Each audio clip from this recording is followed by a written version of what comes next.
পৃথিবীর ইতিহাস সাক্ষী, মানুষ মানুষের সম্পদ নষ্ট করেছে, গালি দিয়েছে, কটাক্ষ করেছে, কোনো একটা সময় সমাধান হয়ে গেছে, যায় নাই? কিন্তু আল্লাহর রাসূলকে নিয়ে কটাক্ষ করলে, দিনকে নিয়ে কটাক্ষ করলে, সুন্নাতকে নিয়ে ব্যঙ্গ করলে তার শাস্তি আখিরাতে তো আছেই, দুনিয়াতেই আল্লাহ তাকে লাঞ্ছনা করবেন। বাপ কোরআন এবং সহিহ হাদিসের কট্টর বিরোধী, তার ঘর থেকেই আল্লাহ কোরআন এবং সহিহ হাদিসের অনুসারী বের করে দিয়েছে। এটা কি বাপের শাস্তি না? কথাটা বলি, একটু ওজন করে শুনবেন। দেখেন কত বড় পাতলা বুদ্ধি নিয়ে আল্লাহর ঘরের ইমামতি করি আমরা, কত কপাল খারাপ। একজন ইমাম, তার বিচক্ষণতা হতে হবে টু মাস ইন্টেলিজেন্ট। কেন? তার পিছনে সেজদা দিচ্ছে, লেখাপড়াই করে নাই, টিপসই জানে, 1 pass, 2 pass, MA pass, BA pass, inter pass, SSC pass, কত ভ্যারাইটিস কোয়ালিটির মানুষ তাকে ইক্তেদা করতেছে, নাকি বলেন? তার কাছ থেকে বয়ান শুনতেছে, তাহলে তার কতটা বিচক্ষণ হতে হয়। এ কত বড় পাতলা, কত বড় মেন্টাল যে ওর পিছনে 40 বছর একটা সুদখোর সেজদা দিচ্ছে। ও জানেও যে এই লোকটা সুদ খায়, একদিনে ওর কিছু আসে যায় না। ও জানেও যে আমার পিছনে মুয়াজ্জিনের বাম হাতে যেই লোকটা দাঁড়ায়ছে, আমার মুসল্লি, ও রাত দিন ঘুষ খায়, কিছুই কয় না, চুপ করে বসে আছে। ও জানেও যে এই হাজী সাহেব তাহাজ্জুদের ত্রুটি নাই, কিন্তু মেয়ের সম্পত্তি ছেলেকে লিখে দিয়েছে, তাতে ওর কিছু আসে যায় না। ও দেখতেইছে আমার মুসল্লির ভিতরে শতকরা 20 জন মুসল্লি জর্দাদি পান খায়, ওর কিছু আসে যায় না। ও দেখতেওছে যে আমার মুসল্লির ভিতরে বহু মুসল্লি আছে গলার সাথে এখনো তাবিজনি ঘোরে, ওর কিছু আসে যায় না। ও দেখতেওছে যে আমার পিছনে যে সমস্ত মুসল্লিরা আছে তারা অন্যের জমি জবরদস্তি করে দখল করে সংসার চালায়, তাতে ওর কিছু আসে যায় না। কোনো কষ্ট নাই, বিবেকটা ওকে কষ্ট দেয় না, ওকে ঘামায় না। তবে একদিনই শুধু ঘামাইছিল, যেদিন ও শুনে জানি বলছে আমিন, ওই দিন থেকে ও রাতে ঘুমাতে পারে না। এত বড় পাপের কাজ করলো কিডারে আমার পিছনে। আপনি হাসলেন, কথাকে মিথ্যা বললাম? এত বড় বড় পাপকে উনি পাপ মনে করে না, কিন্তু আপনার জবানে ওয়ালাদ্দাল্লিন শোনার পর আপনি আমিন যে বলেছেন মুখ দিয়ে, এই কথাটার কারণে উনি আর টেনশন লোড নিতে পারতেছে না, গাও ঘামে যাচ্ছে।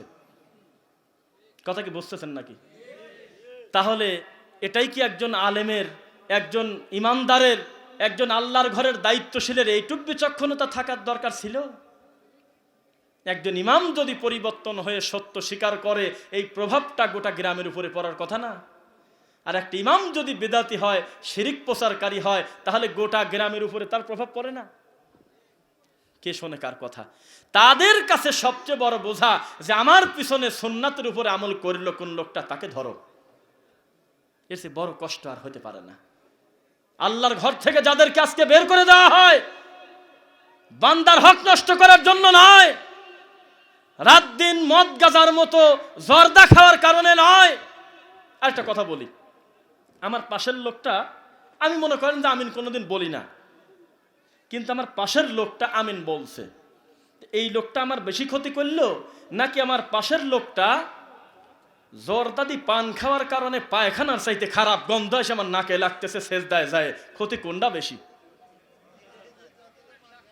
তাহলে আপনি চিন্তা করেন। এখন দেখেন, মানুষ পাপকে পাপ মনে করতেছে না, সুন্নাতকে আর সওয়াবের কাজকে বোঝা মনে করতেছে। নাউজুবিল্লাহ। কত রাগ! ইযা আম্মানাল ইমামু ফাআমিনু, ইমাম যখন আমিন বলে তোমরাও আমিন বলো। আরে আস্তেই যদি বলার জিনিস হইতো, এ কাম যদি এতই খারাপ হইতো, তাহলে ইমাম কোন সময় আমিন বললে আমি ঠিক পাবো না? কি কামে কিভাবে ঠিক পাবো আমি? এটা তো যোহর আর আসরের সালাতে কেরাতের মতো, আমার তো বোঝারই কথা ছিল না, কিন্তু আমাকে বুঝতে বলা হয়েছে। আমাকে বলতেছে তুমিও বলো ওই সময়। কখন? যখন ইমাম বলবে ওয়ালাদ্দাল্লিন আমিন, তখন তুমিও বলো। লাভটা কি? তোমার আমিন ফেরেশতার আমিন আর ইমামের আমিন যদি মিলে যায়, গফিরা লাহু মা তাকাদ্দামা মিন যামবি, তোমার অতীতের গুনাহ মাফ। আপনি মনে করতেছেন এগুলো আমরা দল তৈরি করার জন্য আমল করি? নাউজুবিল্লাহি মিন যালিক, আল্লাহর রাসূলের সুন্নাত মনে করে করি। আপনার মতো লোককে আমরা মাথায় নেই না। মিথ্যা অপবাদ দিচ্ছেন কেন? আমাদের আহলে হাদিসের ভিতরে, সালাফি মানহাজের ভিতরে একজন বিচ্ছিন্ন কোন আলেমের বক্তব্য দেখাতে পারবেন না যে বলেছে পায়ের সাথে পাও মিলায় নাই, এই দেখো এই দেখো এই লোকটা নামাজি হয় নাই। নাম বলেন। মিথ্যা অপবাদ কেন দিচ্ছেন? আমরা বলে খালি এইগুলি নিয়ে পড়ে থাকি, নাউজুবিল্লাহ। পৃথিবীর ইতিহাস সাক্ষী, কোন মানুষ বলতে পারবে না যে আহলে হাদিসের বাচ্চা কোনোদিন মাঠে ময়দানে বলছে ওই দেখো দেখো লোকটা আমিন বলে নাই, এই জন্য ওই লোকটার নামাজ হয় নাই। কে বলছে বলেন? খালি খালি মিথ্যা অপবাদ দেয়, বলছে কোনোদিন কেউ? আমরা এগুলো সুন্নাত মনে করে করি, আল্লাহর রাসূলের সুন্নাত মনে করে আমল করি, তোমার মতো লোককে খাটো করার জন্য করি না। তুমি সারা জীবন বললেই কি না বললেই কি, কটাক্ষ করতে গেলে কেন? তুমি জানো না রাসূলের সুন্নাতকে নিয়ে যারা ব্যঙ্গ করে, কটাক্ষ করে, আল্লাহর রাসূল বলতেছে ফালাইসা মিন্নি, আর হিসাব সব পড়ে থাক, ও আমার উম্মতি না। এই সমাজের বহু মানুষ দাড়ি রাখে না, দাড়ি নাই, মুখে দাড়ি নাই, কিন্তু কোনোদিন আমরা সহজে কাউকে বলতে দেখি না যে আমি দাড়ি রাখি নাই, আমার চাইতে ওই দাড়ি রাখালা লোকটা খারাপ মানুষ। এই সমাজে বহু মানুষ বেনামাজি আছে, কখনো বলে না যে 5 ওয়াক্ত নামাজ যে পড়ে তার চাইতে বেশি ভালো মানুষ আমি। তারা পাপকে পাপ মনে করেই পাপটা করে। কিন্তু হঠাৎ করে একজন বলে ফেললো যে ওটা হলো ছাগলের দাড়ি, এই একটা দাড়ি। কেউ একজন বলল এত বড় দাড়ি রাখা ঠিক না, এটা ইহুদির কাম। তাহলে ইমান কি অর্ধেক গেল না পুরাটা গেল? বহু মানুষ কিন্তু দাড়ি রাখে না, সে কটাক্ষ করে না, কিন্তু তার মুখ ভর্তি দাড়ি, এই লোকটা দাড়িকে নিয়ে কটাক্ষ করার কারণে যদিও তার মুখে দাড়ি, আল্লাহর রাসূলের কথা অনুযায়ী ফালাইসা মিন্নি, সে রাসূলের উম্মতি না। তাহলে কোনোদিন কি সুন্নাতকে নিয়ে ব্যঙ্গ করবেন, কটাক্ষ করবেন? এইটা গেল শক্ত কথা। এবার নরম কথা শোনেন, খবরদার কোনোদিন রাসূলের সুন্নাতকে ছোটখাটো শব্দটা ব্যবহার করেন না। খবরদার কোনো নেকিকে খাটো নেকি বলে ব্যঙ্গ করেন না। কোনো সওয়াবের কাজকে, ভালো কর্মকে সামান্য আর ছোট তুচ্ছ বলে এটা ফেলে দিয়েন না। কেন? এই ছোট আমলটাও করলে যিনি খুশি হয় তিনি হলো সপ্তম আসমানের উপরে আছে। কোনো গুনাহকে খবরদার ছোট গুনাহ মনে করে ছেড়ে দিয়েন না। কোনো গুনাহকে ছোটখাটো গুনাহ মনে করে সেই গুনাহ করেন না। কেন? এই গুনাহটা করলে যার কষ্ট লাগে, যার রাগ হয়, তিনি হলো সপ্তম আসমানের উপরে আছে। তাহলে গুনাহকে কি ছোট গুনাহ বলা ঠিক হবে? গুনাহ মানেই আমি যদি শুনি যে এটা গুনাহ, আমি গুনাহ থেকে পরহেজ করব। যদিও কবিরা গুনাহ আছে, সগীরা গুনাহ আছে, শিরকুল আকবার আছে, বড় শিরিক ছোট শিরিক আছে, কিন্তু গুনাহ তো গুনাহ, নাকি বলেন? প্রাথমিক ধাপ হলো গুনাহকে গুনাহ জানার পরে সেই গুনাহ না করা, এটাই হলো একজন ইমানের দাবি, নাকি? আবার সুন্নাতকে যখন আপনি প্রমাণ পেয়ে গেলেন এটা আল্লাহর রাসূলের সুন্নাত, নো এক্সকিউজ, পৃথিবীর কোন মানুষ করে না করে, কোন ইমাম এটাকে স্বীকৃতি দিয়েছে না দিয়েছে, কে এটার পক্ষে রায় দিয়েছে না দিয়েছে, কথা যদি আল্লাহর হয়, কথা যদি নবীর হয়, সামি'না ওয়া আতা'না, শুনলাম কে মেনে নিলাম, এর নাম হলো মুমিন। আর যারা মুনাফিক, যারা বেঈমান, যারা আল্লাহর দ্বীনের সাথে ঠাট্টা করে, তারা বলে বলতেছে বলতে দাও তো, সামি'না ওয়া আসাইনা, শুনলে তারা মানলো না। আর মুসলমান সামি'না ওয়া আতা'নার গতিতে থাকতে হবে। আল্লাহর কথা শুনলাম কি মেনে নিলাম, পারবেন ইনশাআল্লাহ? আমি ওইসব আলোচনা কথাই বলতে চাচ্ছি না। আমার এক কথা, যখনই খবর পাবো যেটা গুনাহের কাজ, তাৎক্ষণিক ছেড়ে দেওয়া একজন মুমিনের জন্য ফরজ। আমি যখনই খবর পাবো এই কর্মটা আমি এতদিন করতাম না, সে কথা ভিন্ন, কিন্তু এখন প্রমাণ পেলাম যে কথাটা আল্লাহর নবীর সুন্নাত, আমি মরা পর্যন্ত এটা ছাড়বো না ইনশাআল্লাহ। এই গতিতে যদি আপনি থাকেন তাহলে আপনি সেই দিন আপনার মুখে মানাবে আতিউল্লাহ ওয়া আতিউর রাসূল। তার আগে খবরদার স্লোগান দিয়েন না।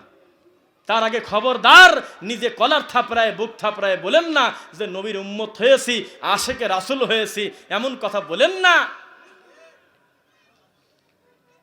আল্লাহ সুবহানাহু ওয়া তাআলা বলতেছে সূরা আনআমে, ফামান আযলামু মিম্মান ইফতারা আলাল্লাহি কাযিবা। আপনারা সহিহ বুখারী সম্ভবত 164 আপনারা শুনেছেন যে রাসূল সাল্লাল্লাহু আলাইহি সাল্লামের উপরে কেউ যদি অপবাদ দেয়, মিথ্যা কথা বলে, হাদিসটা সবার জানা। সবার কথাটা বললাম কারণ যারাই দিন ধর্ম স্টাডি করে, জানে, বোঝে, তাদের কাছে মান কাযাবা আলাইয়া মুতাআম্মিদান ফালইয়াতাবাওয়া মাকআদাহু মিনান নার, এই হাদিসটা মুখস্থ সবারই, আলহামদুলিল্লাহ পড়ি না কেন? আল্লাহ রাসূলের উপরে কেউ যদি মিথ্যা অপবাদ দেয় তাহলে তার থাকার জায়গা কোন জায়গা? জাহান্নাম। কিন্তু এবার আজকে আরেকটা কথা শোনেন, আল্লাহ তার নিজের ব্যাপারে বলতেছে ফামান আযলামু মিম্মান ইফতারা আলাল্লাহি কাযিবা, তার চাইতে বড় জালেম আছেটাকে যে আমি আল্লাহর উপর অপবাদ দেয়? কি আপনার আমার তো গায়ের লোম দাঁড়ায় গেল। আমার আল্লাহ, আমার খালিক, আমার সৃষ্টিকর্তা, আমার রব, এই আল্লাহর উপরে অপবাদ দেওয়া এ কি ছোট পাপ না বড় পাপ? আপনি বলেন তো দেখি কত খারাপ কাজ। না হলে কি আল্লাহ এই কথা বলে তার সে বড় জালেম আছেটাকে যে আমি আল্লাহর উপরে মিথ্যা অপবাদ দেয়? আল্লাহ বলতেছে কুল, কুল মানে কাকে বলতেছে বলেন দেখি? সব শ্রোতা চালাক শ্রোতা, দিন ধর্ম বোঝে। কফলাম পেশ কুল, এই কুল দিয়ে কাকে বলতেছে? রাসূলুল্লাহ সাল্লাল্লাহু আলাইহি ওয়াসাল্লামকে। আরে খালি রাসূল বলেন না, দরুদও পড়বেন সাথে। এমনি আমার উপর অপবাদ, আমরা দরুদ পড়ি না, দরুদ পড়বেন সাল্লাল্লাহু আলাইহি ওয়াসাল্লাম। তাকে বলতেছে লা ইয়ালামু মান ফিস সামাওয়াতি ওয়াল আরদিল গায়বা ইল্লাল্লাহ। মুহাম্মদ সাল্লাল্লাহু আলাইহি ওয়াসাল্লাম আপনার মুখ দিয়ে বলে দেন, আসমান আর জমিনে আমি আল্লাহ ছাড়া গায়েবের মালিক আছে তাকে। আরে এর চাইতে ক্লিয়ার কথা আর হয় কোনোদিন? আল্লাহ তার নিজের ব্যাপারে এত ক্লিয়ার কথা বলে দিলেন, আর কি কোনো কিছুর দরকার আছে? এরপরেও আমরা বললাম যে মুহাম্মদ সাল্লাল্লাহু আলাইহি ওয়াসাল্লামও গায়েব জানেন, গায়েবের মালিক। তাহলে আমি আল্লাহর উপরে জুলুম করলাম কিনা? সূরা তাহা আয়াত নাম্বার 5, আর রহমানু আলাল, বলেন না, আর রহমানু আলাল আরশিস তাওয়া। রহমান তার নিজের ব্যাপারে নিজের কথা নিজে ক্লিয়ার করে দিচ্ছে যাতে বান্দার কষ্ট না হয়। আল্লাহ বলতেছে আমার জায়গা হলো আরশের উপরে সমুন্নত, আমি জায়গার ঊর্ধ্বে, সময়ের সব কিছুর ঊর্ধ্বে আমি আল্লাহ আরশ আজিমের উপরে সমুন্নত। কি বলেন? সব কিছুর উপরে না? কিন্তু আমরা বললাম যে বললে তো হবে না, আপনি আমার কলবে ঢুকে গেছেন, তাহলে আমি আল্লাহর উপরে অপবাদ দিলাম না? অপবাদ কিনা এটা? আল্লাহ বলতেছে লাং তারানি মুসা, কখনো তুমি আমাকে দেখতে পারবে না। কে? মুসা। আচ্ছা, আপনি বলতে পারেন এটা হলে মুসা নবীর সময়ে, কিন্তু এর আবার আর একটা তালিনান উদাহরণ, কোরআন মাজিদের আয়াত, উদাহরণ না দলিল মনে পড়তেছে। আচ্ছা, ওমা জাআলনা লি বাশার, আল্লাহ সুবহানাহু ওয়া তাআলা তার নিজের ব্যাপারে বলতেছে এই মুহূর্তে, মা কান আলী বাশারিন, মনে আছে, মা কান আলী বাশারিন আন ইউকাল্লিমাহুল্লাহু ইল্লা ওয়াহয়ান আও মিন ওয়ারাই হিজাবান আও ইউরসিলা রাসূলান ফায়ুহিয়া বিইذনিহি মা ইয়াশা। এখানে আল্লাহ নাকচ করে দিচ্ছে কোনো বাশার আমাকে দুই চোখ দিয়ে দেখতে পারে না, আমার সাথে দেখা করতে পারে না। বোঝা যাচ্ছে নাকি? আরেক জায়গায় আল্লাহ বলতেছে যে লা তুদরিকুল আবসার ওয়া হুয়া ইউদরিকুল আবসার, আমি আল্লাহ লোকচক্ষুর আড়ালে, এই চর্মচোখ দুনিয়ার মানুষ আমি আল্লাহকে দুই চোখ দিয়ে দেখেছে, এটা হলো মিথ্যা কথা। আয়েশা রাদিয়াল্লাহু তাআলা আনহার হাদিস, আমি যদি ভুল না করি, তিনি বলতেছে কেউ যদি বলে আল্লাহর নবী মুহাম্মদ সাল্লাল্লাহু আলাইহি ওয়াসাল্লাম দুই চোখ দিয়ে আল্লাহকে দেখেছে, সে মিথ্যাবাদী, মিথ্যাবাদী, মিথ্যাবাদী। এরপরেও খালি বলে যে আব্বা হুজুর আল্লাহকে দর্শন করে ফেলছে, মনসের পাগলের জেলের মধ্যে চলে আসছে আল্লাহ, বায়েজিদ বোস্তামির পকেটের মধ্যে আল্লাহ, কত মিথ্যা নোংরা আকীদা লালন করে আল্লাহর উপরে কি এগুলো অপবাদ না? এগুলো দূর করবে কারা সমাজ থেকে? কথাটা আবার রিপিট করি, আপনি ভয় পাচ্ছেন কেন? প্রত্যেকটা মাযহাবের সূচনা হয়েছে ব্যক্তি থেকে। আবার বলি, আপনি হানাফি কেন? ইমাম আবু হানিফা রাহিমাহুল্লাহকে মানেন এই জন্য, এইটাই তো দাবি। যদিও মানেন না, মানে আমি বোঝানোর জন্য বলতেছি। আপনি মালিকি কেন? ইমাম মালিক রাহিমাহুল্লাহ দুনিয়াতে আসার আগে তো কেউ বলতো না যে আমি মালিকি, তা কি বলছে? তাহলে প্রত্যেকটা মাযহাব ব্যক্তির সাথে জড়িত কিনা কথা বলবেন, কিন্তু বোঝেন না মনে হয়। প্রত্যেকটা তরিকা, আপনি চিশতি লিখছেন কেন এখানে? কয় যে আমি চিশতিয়া তরিকার লোক, আপনি জানেন না। আপনি নকশাবন্দি লিখছেন কেন এখানে? কয় আমি বাহাউদ্দিন নকশাবন্দিকে মানি, আপনি জানেন না। তার মানে এগুলো ব্যক্তির সাথে সম্পর্কিত না। এইগুলো নিয়ে মানুষ ব্যানার নিয়ে রাস্তায় নেবে, মিষ্টি খায় আর খুশি উদযাপন করে, কত আনন্দ লাভ করে। আর আমি আহলে হাদিস এই কথা বলতেও বলে আমার লজ্জা করা লাগে আজকে 2021 সালে। এটা কি কষ্ট না?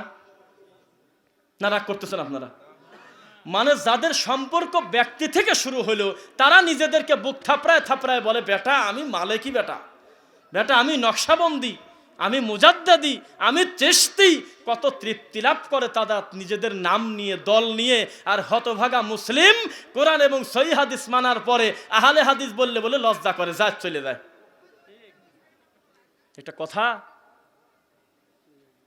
আজকের এই দিনে আপনাকে এখন এই মুহূর্তে প্রতিজ্ঞা করতে হবে যে আমার তো এই নামটা কোনো ব্যক্তির সাথে সম্পর্ক না। আপনাকে যদি আমি সারা জীবন সময় দেই যে আহলে হাদিস অমুক লোকের থেকে রানিং হয়েছে মুহাম্মদুর রাসূলুল্লাহ সাল্লাল্লাহু আলাইহি ওয়াসাল্লাম ছাড়া আর একজন লোকের নাম নেন তো দেখি। সলফে সালেহিন যে আকীদা মানহাজের উপরে ছিল তার বাইরে অন্য কারোর নাম বলেন তো দেখি, পাবেন কোথায় আপনি? কারণ এটা তো অমুক দিন থেকে রানিং হইলো, অমুক দিন থেকে শুরু হইলো, অমুক লোক তার প্রতিষ্ঠাতা, এমন কথা কি আছে? যার কামটাই হলেন আল্লাহ সুবহানাহু ওয়া তাআলার মূল, তিনি করাইছেন হলো মুহাম্মদুর রাসূলুল্লাহ সাল্লাল্লাহু আলাইহি ওয়াসাল্লামকে দিয়ে, যেটার বাস্তব উদাহরণ সাহাবায়ে কেরাম, তারা কোরআন এবং সহিহ হাদিস মেনেছেন এবং মানার চেষ্টা করেছেন এবং আমাদেরকে সঠিক পথ দেখানোর চেষ্টা করেছেন, তারা আমাদেরকে জানায়েছেন। আর এই হতভাগা মুমিন এখনো আহলে হাদিস শব্দের অর্থই জানে না। কয় যে ওই দেখো আহলে হাদিস নাম দিয়ে মসজিদ ভাগ করে দিয়েছে, আবার আলেমও বলে দিচ্ছে সময়ে সময়ে যে এই আহলে হাদিস কথাটা লিখছো কেন, এই ব্যানার তো আমি প্রচারই করব না, এইটা কাটো। কাকে বোঝা মনে করতেছেন আপনি? জাতিকে জানতে দেন, সারা বিশ্বে প্রচার করে দেন, শব্দটা সবার কানে পৌঁছে যাক যে এটার নামটা কি, এটার কাজটা কি, জানতে দেন।